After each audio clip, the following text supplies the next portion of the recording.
Everyone and welcome to my channel.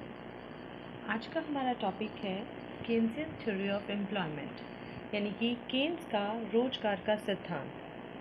केन्सियन theory of employment professor J.M. Keynes ने 1936 में इनकी एक बुक आई थी, the general theory of employment, interest and money. Professor Keynes की ये बुक मैक्रो इकोनॉमिक्स के इतिहास में बड़ी ही इम्पॉर्टेंट बुक मानी जाती है, क्योंकि उनकी इस बुक के बाद मैक्रो इकोनॉमिक्स की इम्पॉर्टेंस काफ़ी हाईलाइट हुई और जिन कंसेप्ट्स को लेकर इश्यूज़ थे, कॉन्फ्लिक्ट्स थे, वो सब कॉन्फ्लिक्ट्स और इश्यूज़ धीरे धीरे ख़त्म हो गए। तो प्रोफेसर केन्स ने 1936 में एक ये बुक लिखी थी, the general theory of employment, interest and money. इसी बुक में उन्होंने अपनी केन्सियन थ्योरी ऑफ एम्प्लॉयमेंट भी दिया था। प्रोफेसर केन्स की इस थ्योरी से पहले एम्प्लॉयमेंट की एक और थ्योरी थी, जिसे कि क्लासिकल थ्योरी ऑफ एम्प्लॉयमेंट कहा जाता था। और क्लासिकल थ्योरी ऑफ एम्प्लॉयमेंट जिन क्लासिकल इकोनॉमिस्ट ने दी थी, उनका मानना था कि जितनी भी कैपिटलिस्टिक इकोनॉमीज़ हैं वहाँ पर फुल एम्प्लॉयमेंट एक नॉर्मल फीचर है, यानी कि कैपिटलिस्टिक इकोनॉमीज़ में, पूंजीवादी अर्थव्यवस्थाओं में हमेशा पूर्ण रोज़गार रहेगा, फुल एम्प्लॉयमेंट रहेगा, वहाँ पर कभी बेरोज़गारी नहीं होगी। और अगर अनएम्प्लॉयमेंट होगा भी तो वो शॉर्ट टर्म के लिए होगा, क्योंकि मार्केट में कुछ ऐसे चेंजेस आएंगे जो ऑटोमेटिकली मार्केट में से अनएम्प्लॉयमेंट को ठीक कर देंगे और मार्केट में फुल एम्प्लॉयमेंट फिर से मेंटेन हो जाएगा।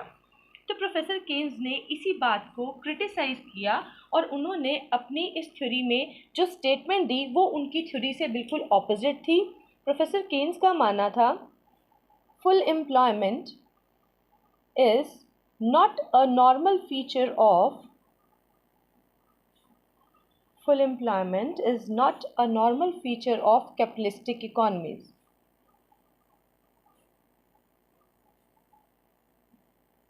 इनकी ये स्टेटमेंट क्लासिकल थ्योरी की स्टेटमेंट से बिल्कुल ऑपोजिट थी।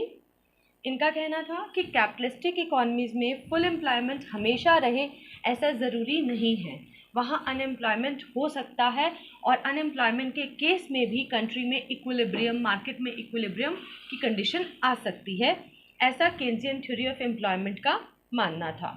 एक्चुअली प्रोफेसर केन्स ने ये जो थ्योरी दी, ये 1930 के एक डिप्रेशन के टाइम पर जो सिचुएशन क्रिएट हुई उनको एनालाइज करते हुए दी।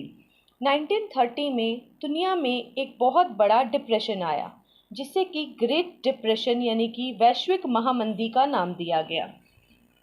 और इस महामंदी का असर दुनिया के कई बड़े बड़े कंट्रीज़ पर हुआ। तब उस मंदी की वजह से मार्केट्स में बेरोज़गारी हो गई और उस बेरोज़गारी को दूर करने के लिए, अनएम्प्लॉयमेंट को दूर करने के लिए, केन्सियन थ्योरी से पहले जो क्लासिकल थ्योरी थी उसमें उन्होंने कुछ मेजर्स जो बताए थे कि कैसे अनएम्प्लॉयमेंट दूर हो सकता है। उसमें बताया गया था कि मनी वेजेस को डाउन करके एम्प्लॉयमेंट को बढ़ाया जा सकता है, रेट ऑफ इंटरेस्ट के डाउन होने से एम्प्लॉयमेंट जो है वो बढ़ सकता है। तो इकोनॉमीज़ ने वो सभी मेजर्स अडॉप्ट किए, लेकिन उसके बावजूद अनएम्प्लॉयमेंट ठीक नहीं हो पाई। तब प्रोफेसर केन्स ने इस पूरी सिचुएशन को डिटेल से स्टडी किया, एनालाइज किया और उन्होंने उस पूरी प्रॉब्लम को एनालाइज करके अपना कंक्लूजन जो दिया, उनका मानना था, उन्होंने बताया कि अनएम्प्लॉयमेंट का जो रीज़न है that is lack of effective demand. Professor Keynes ने बताया कि अनएम्प्लॉयमेंट जो हुई है ये इफ़ेक्टिव डिमांड की कमी की वजह से हुई है। अगर हमें अनएम्प्लॉयमेंट को ठीक करना है और फुल एम्प्लॉयमेंट लाना है तो इफ़ेक्टिव डिमांड को इंक्रीज़ करना होगा।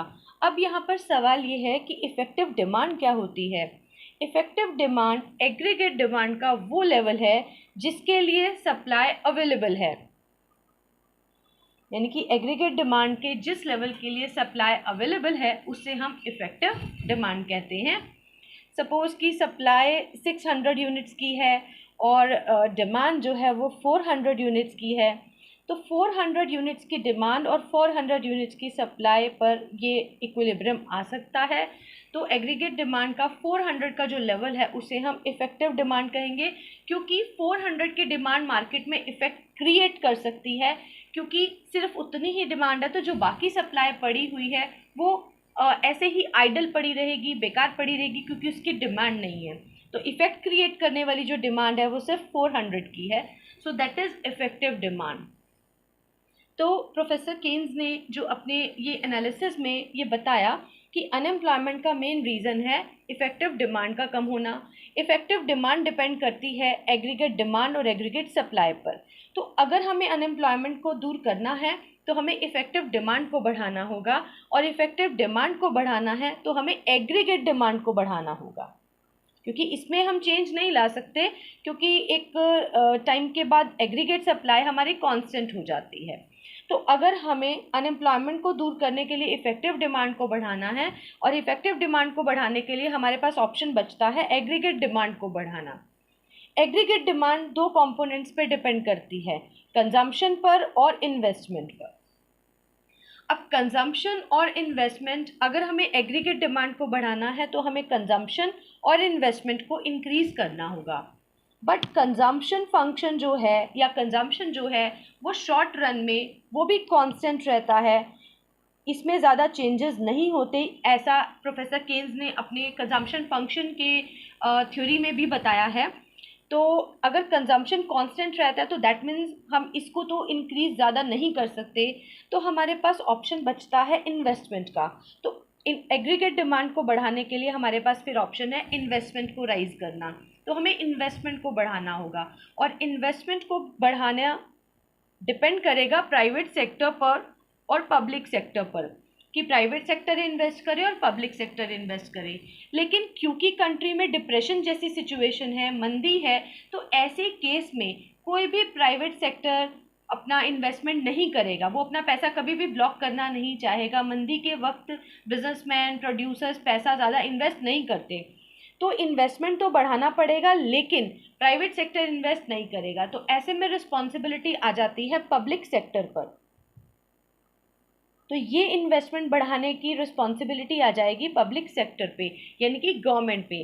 तो इट मीन्स गवर्नमेंट को जो है वो मार्केट में आना पड़ेगा, और गवर्नमेंट को मार्केट में इंटरफेयर करना होगा, और फिर इन्वेस्टमेंट इंक्रीज होगा। इन्वेस्टमेंट के इंक्रीज होने से एग्रीगेट डिमांड राइज होगी, एग्रीगेट डिमांड के राइज होने से इफेक्टिव डिमांड राइज होगी, और उससे अनएम्प्लॉयमेंट रिमूव हो जाएगा और फुल एम्प्लॉयमेंट हम ला पाएंगे। तो ये सिचुएशन जो है वो प्रोफेसर केन्स ने बताई। उनके इस एनालिसिस से एक और चीज़ हाईलाइट होती है जो कि क्लासिकल्स नहीं मानते थे। क्लासिकल्स मानते थे कि गवर्नमेंट को मार्केट में इंटरफेयर नहीं करना चाहिए, वो लाइसेंस फेयर पॉलिसी को जो है वो सपोर्ट करते थे। लेकिन प्रोफेसर केन्स ने कहा कि गवर्नमेंट का इंटरफेरेंस मार्केट के लिए ज़रूरी है। जब भी मार्केट्स में इम्बैलेंस क्रिएट होता है या डिप्रेशन जैसी सिचुएशंस आते हैं, तो मार्केट में गवर्नमेंट को एंटर करना ही पड़ता है, गवर्नमेंट को इंटरफेयर करना ही होता है। तो इससे ये हाईलाइट हो गया कि गवर्नमेंट इंटरफेयर करेगी, इन्वेस्ट करेगी, और इस तरह से हम इफेक्टिव डिमांड को बढ़ाएंगे। तो प्रोफेसर केन्स की थ्योरी में उन्होंने इफेक्टिव डिमांड को बहुत इंपॉर्टेंस दी है। उनकी सारी थ्योरी बेसिकली इस वर्ड पर जो है वो ज़्यादा डिपेंड करती है। तो अब हम इसके बाद, तो ये था हमारा बेसिक आइडिया केन्सियन थ्योरी का। इसके बाद है केन्स थ्योरी के अजम्पशंस। तो अजम्पशंस में पहला अजम्पशन है शॉर्ट पीरियड, यानी कि अल्पकाल। प्रोफेसर केन्स की थ्योरीज जो हैं वो बेसिकली शॉर्ट रन पर बेस्ड हैं, क्योंकि वो मानते थे in the long run we all are dead. वो मानते थे कि लॉन्ग रन में तो हम सब नहीं रहेंगे, तो हमें ऐसे थ्योरीज हमें ऐसे सल्यूशंस देने हैं जो शॉर्ट रन में हम एप्लीकेबल कर सकें। और शॉर्ट पीरियड में तो एग्रीगेट सप्लाई जो है वो कांस्टेंट रहती है, तो इसमें चेंज करके तो हम अनएम्प्लॉयमेंट को ठीक नहीं कर पाएंगे। तो हमारे पास ऑप्शन है फिर एग्रीगेट डिमांड का, तो एग्रीगेट डिमांड को बढ़ाकर ही हम अनएम्प्लॉयमेंट को जो है वो दूर कर सकते हैं। सेकेंड अजम्पशन है परफेक्ट कॉम्पिटिशन, यानी कि पूर्ण प्रतियोगिता। प्रोफेसर केन्स की ये अजम्पशन क्लासिकल्स से सिमिलर है, क्लासिकल थ्योरी में उन्होंने ये बताया, उन्होंने भी परफेक्ट कंपटीशन की अजम्पशन लिया था कि फैक्टर मार्केट और प्रोडक्ट मार्केट यानी कि वस्तु बाजार और साधन बाजार में परफेक्ट कंपटीशन है, और इन्होंने भी सेम अजम्पशन लिया है। थर्ड है क्लोज्ड इकोनॉमी। क्लोज्ड इकॉनमी एक ऐसी इकॉनमी होती है जो फॉरेन के साथ कोई इंटरेक्शन नहीं रखती, कोई एक्सपोर्ट इंपोर्ट, कोई फॉरेन ट्रेडिंग, कोई फॉरेन मूवमेंट्स जो हैं वो नहीं होते हैं, कोई मोबिलिटी नहीं होती है इसमें बाहर की तरफ। तो उन्होंने ये जो थ्योरी बनाई है ये क्लोज इकॉनमीज़ के लिए बनाई है, यानी कि फॉरेन ट्रेड का कोई इम्पैक्ट इकॉनमी पे नहीं पड़ेगा, ऐसा उनका मानना है। नेक्स्ट असम्पशन है डिमिनिशिंग मार्जिनल प्रोडक्टिविटी, यानी कि घटती हुई सीमांत उत्पादकता। इस थ्योरी में इनकी ये भी असम्पशन इन्होंने ली है कि मार्जिनल प्रोडक्टिविटी जो है वो घटती हुई होगी, यानी कि टोटल प्रोडक्टिविटी बढ़ेगी लेकिन घटती हुई रेट से बढ़ेगी, मींस मार्जिनल प्रोडक्टिविटी डिमिनिश होते हुए होगी, घटते हुए होगी। तो जैसे जैसे लेबर की ज़्यादा यूनिट्स हम यूज़ करेंगे तो प्रोडक्शन बढ़ेगा तो सही, लेकिन थोड़ा घटती रेट से बढ़ेगा, डिमिनिशिंग रेट से बढ़ेगा। नेक्स्ट है labour is the only variable factor. Labour is the only variable factor, यानी कि सिर्फ लेबर ही एक परिवर्तनशील साधन है। जैसा कि हमने पहली अजम्पशन में बोला कि प्रोफेसर केन्स ने इसको शॉर्ट पीरियड के लिए अज्यूम बनाया है, तो शॉर्ट रन में सिर्फ एक लेबर ही एक ऐसा फैक्टर है जो हमारे पास वेरिएबल है, जिसे हम इजीली चेंज करके प्रोडक्शन में चेंजेस ला सकते हैं, और बाकी सारे फैक्टर लैंड, कैपिटल, टेक्नोलॉजी, इसको इन्होंने कांस्टेंट लिया है। अगला असम्पशन है money also acts as a store of value.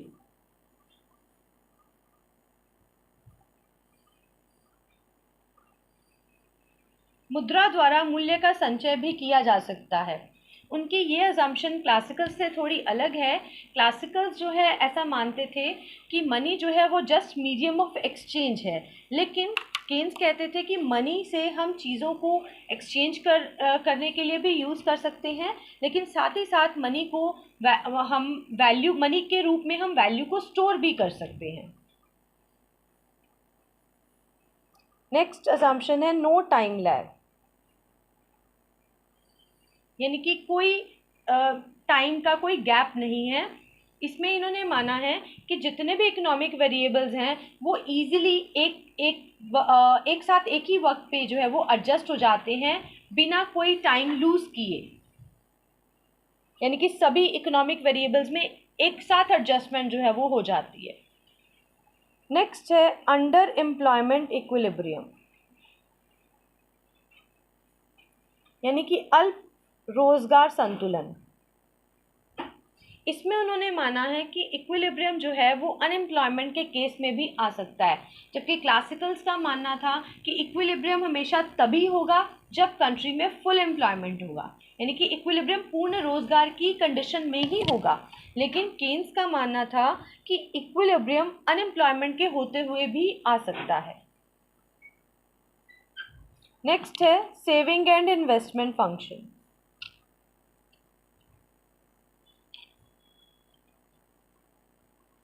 यानी कि बचत और निवेश फलन।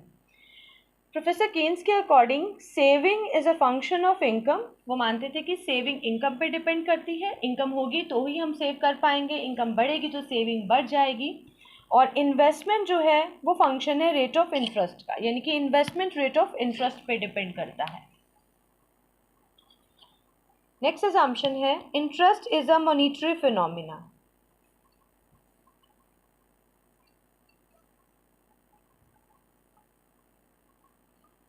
यानी कि ब्याज जो है वो एक मौद्रिक सिद्धांत है। इट मीन्स इंटरेस्ट जो है वो मौद्रिक तत्वों पर, यानी कि मॉनिटरी फैक्टर्स पर डिपेंड करता है। इंटरेस्ट मनी की डिमांड और मनी की सप्लाई से डिसाइड होगा।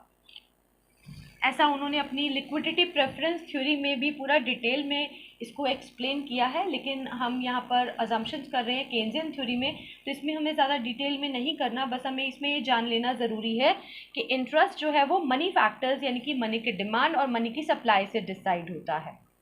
तो ये थी इसकी अजम्पशंस। आगे अब हम इस थ्योरी को एक पूरे टेबल के साथ एक्सप्लेन करेंगे।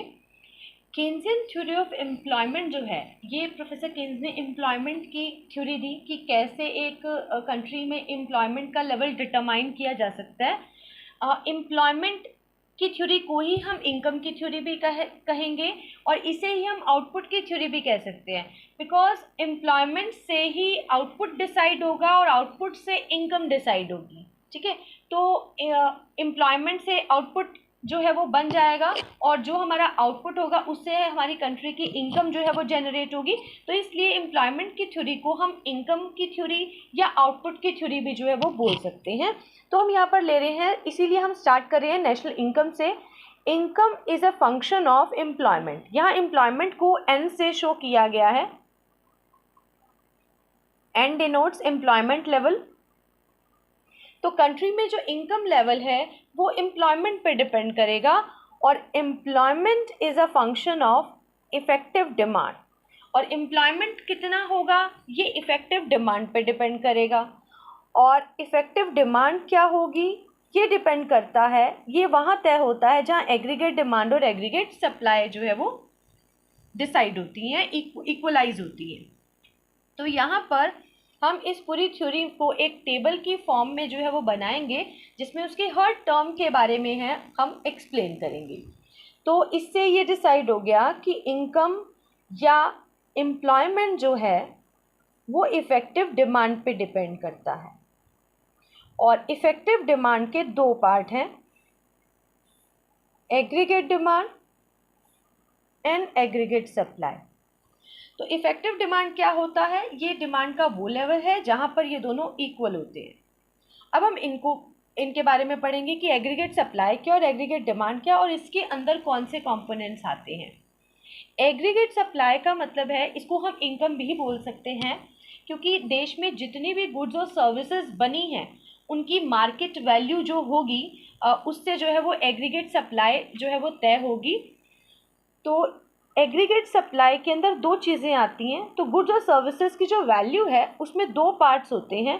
एक तो होता है फैक्टर कॉस्ट, मतलब उन वस्तुओं की लागत कि वो वस्तुएं कितनी कॉस्ट में तैयार हुई हैं, प्लस उसमें होता है एक नॉर्मल प्रॉफिट जो प्रोड्यूसर को चाहिए, क्योंकि जितनी कॉस्ट में उसने तैयार किया उसके अंदर वो अपना प्रॉफिट भी जोड़ेगा और फिर ही मार्केट में उसको वो सप्लाई करेगा।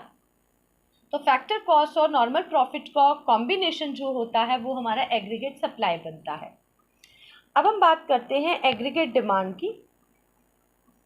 एग्रीगेट डिमांड के दो कंपोनेंट्स होते हैं, कंजम्पशन और investment.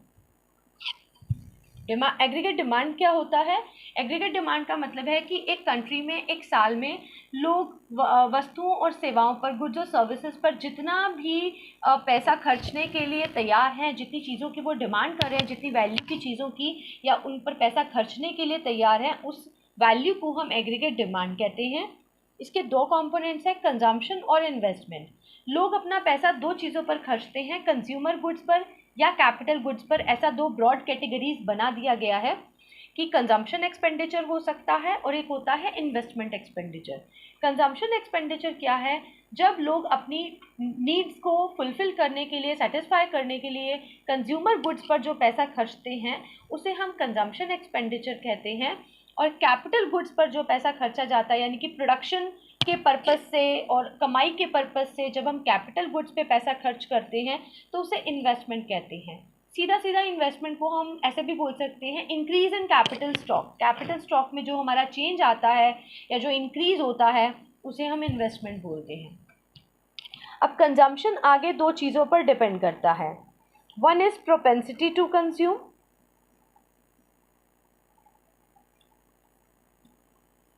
and the second is income.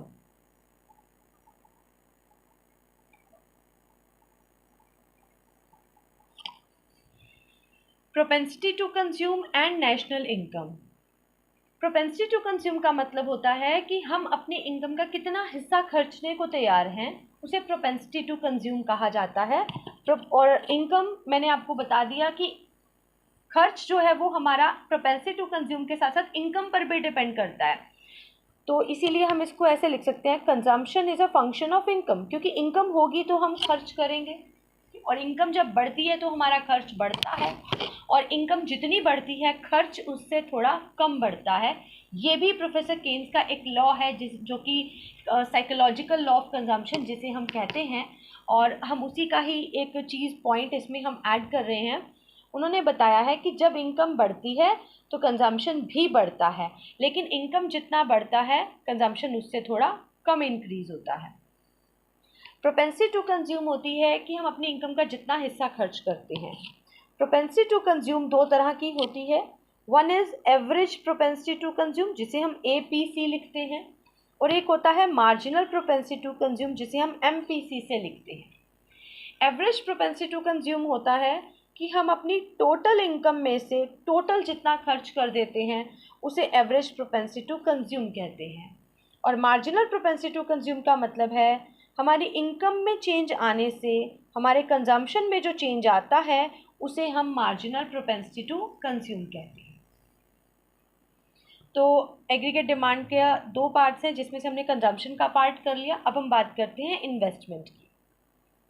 तो इन्वेस्टमेंट जो है वो दो चीज़ों पे डिपेंड करता है, इसका एरो मैं यहाँ नीचे लगा देती हूँ। इन्वेस्टमेंट दो चीज़ों पर डिपेंड करता है, एक है मार्जिनल एफिशिएंसी ऑफ कैपिटल और सेकंड है रेट ऑफ इंटरेस्ट। एक प्रोड्यूसर इन्वेस्टमेंट करेगा या नहीं करेगा ये डिपेंड करता है मार्जिनल एफिशिएंसी ऑफ कैपिटल पर और रेट ऑफ इंटरेस्ट पर। इसको अगर हम सिंपल वर्ड्स में समझें तो ऐसा होता है, MEC और रेट ऑफ इंटरेस्ट को कंपेयर किया जाता है और इससे प्रोड्यूसर डिसाइड करता है कि वो इन्वेस्टमेंट बढ़ाएगा या नहीं बढ़ाएगा। तो एक सिंपल वर्ड्स में समझते हैं। MEC का मतलब है, इसे पूरा नाम है मार्जिनल एफिशिएंसी ऑफ कैपिटल, यानी कि पूंजी की सीमांत उत्पादकता। सादी भाषा में हम कह सकते हैं कि बिज़नेस में अगर हम पैसा बढ़ाते हैं तो वो हमें कितना रिटर्न कमा कर देगा। और रेट ऑफ इंटरेस्ट है कि अगर हम बैंक से पैसा, बिज़नेस में पैसा बढ़ाने के लिए, इन्वेस्टमेंट बढ़ाने के लिए अगर हम बैंक से लोन लेते हैं तो हमें कितना रेट ऑफ इंटरेस्ट देना पड़ेगा। तो मान लीजिए कि बिजनेसमैन एक मशीन खरीदना चाहता है, एक मशीन और लगाना चाहता है, तो वो मशीन को लगाने के लिए वो बैंक से पैसा उधार लेता है, तो बैंक को उसे इंटरेस्ट देना पड़ेगा। तो वो मशीन उसे जो कमाई करके देगी वो कमाई का परसेंटेज रेट ऑफ इंटरेस्ट से ज़्यादा है। अगर हम बात करें फॉर एग्जांपल कि वो मशीन उसे 5% की कमाई करके देगी और बैंक को हमें इंटरेस्ट देना है 3%, तो कमाई ज़्यादा है और बैंक को इंटरेस्ट हमें सिर्फ 3% देना है, तो फिर भी 2% हमें बच रहा है। तो ऐसे में प्रोड्यूसर डिसाइड करेगा कि ठीक है लोन ले लेते हैं और इन्वेस्टमेंट बढ़ा देते हैं, तो ऐसे केस में वो इन्वेस्टमेंट बढ़ा देगा। लेकिन अगर MEC रेट ऑफ इंटरेस्ट से कम है, यानी कि बैंक से लोन लिया 5% पे और वो जो लोन लिया उससे मशीन लगाई और वो मशीन कमा के सिर्फ हमें 3% दे रही है, तो ऐसे में तो उसे नुकसान है, क्योंकि कमाई हो रही है 3% और बैंक को देना है 5%, तो 2% उसे जेब से एक्स्ट्रा देना पड़ेगा, तो कोई फ़ायदा नहीं है उस मशीन को लगाने का और वो लोन लेने का। तो ऐसे में वो इन्वेस्टमेंट कम करेगा, यानी कि नहीं करेगा, वो लोन नहीं लेगा। तो इस तरह से मार्जिनल एफिशिएंसी ऑफ कैपिटल और रेट ऑफ इंटरेस्ट को कंपेयर करके प्रोड्यूसर डिसाइड करता है कि उसे इन्वेस्टमेंट चाहिए या नहीं चाहिए। तो अब हम बात करते हैं कि MEC क्या होती है और ये किस पे डिपेंड करती है। सिंपल वर्ड्स में मैंने आपको बता दिया कि MEC क्या होती है। बिजनेस में हम पैसा जब बढ़ाते हैं किसी कैपिटल गुड में, तो वो हमें कितना नेट कमाई करके देगी उसे हम MEC कहते हैं। इसे परसेंटेज फॉर्म में निकाला जा सकता है। ये दो चीज़ों पर डिपेंड करती है, एक है प्रोस्पेक्टिव यील्ड और एक होता है सप्लाई प्राइस।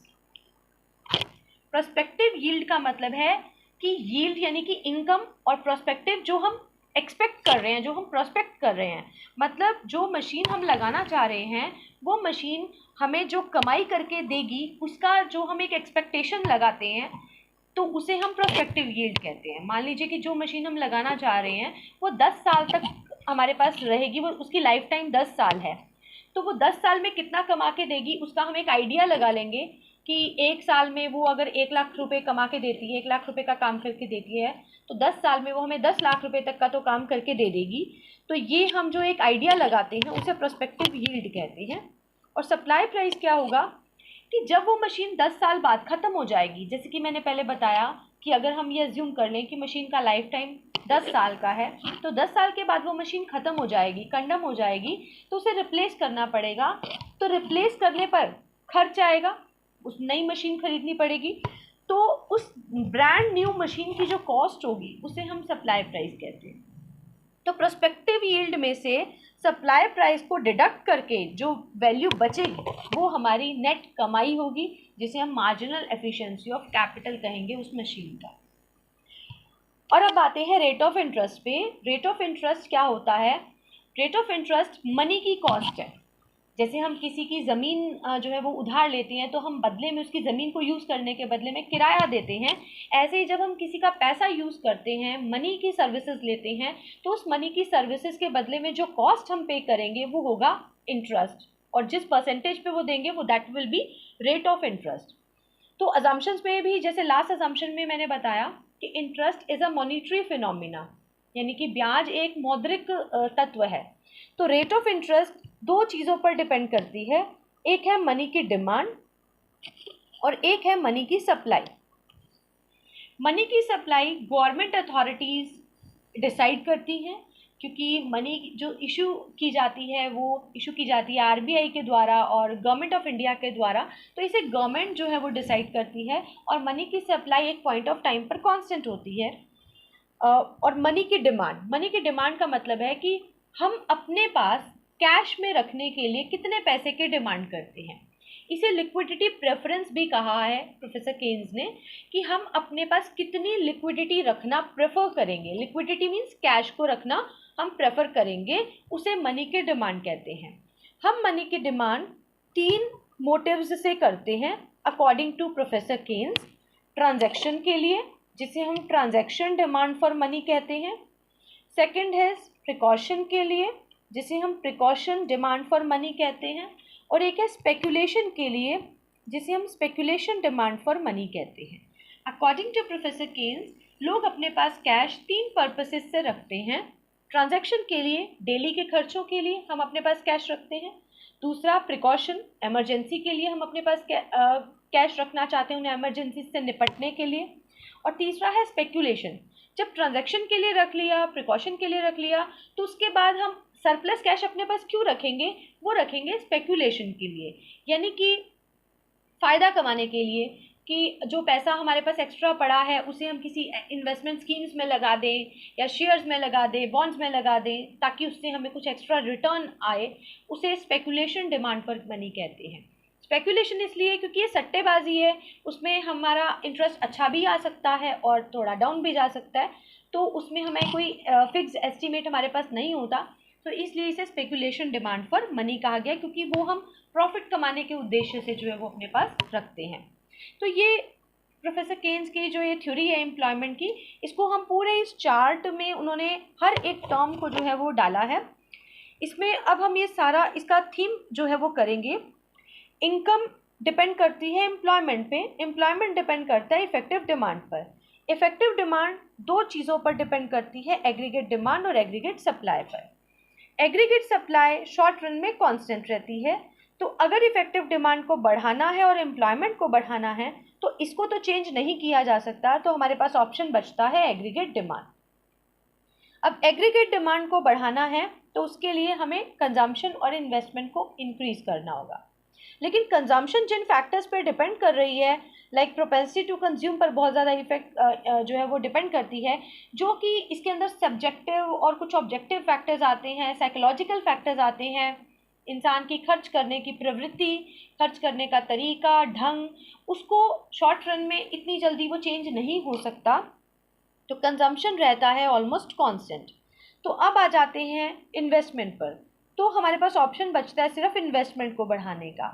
तो इन्वेस्टमेंट को बढ़ाना जो है वो डिपेंड करेगा देश में काम करने वाले प्रोड्यूसर एंटरप्राइजेस पर, प्रोड्यूसर सेक्टर पर, फैक्ट्री चलाने वालों पर जो काम कर रहे हैं, लेकिन वो सब प्राइवेट सेक्टर में आ जाते हैं, तो प्राइवेट सेक्टर तो इन्वेस्टमेंट नहीं करेगा मंदी के वक्त में। ऐसे में गवर्नमेंट को इन्वेस्ट करना होगा।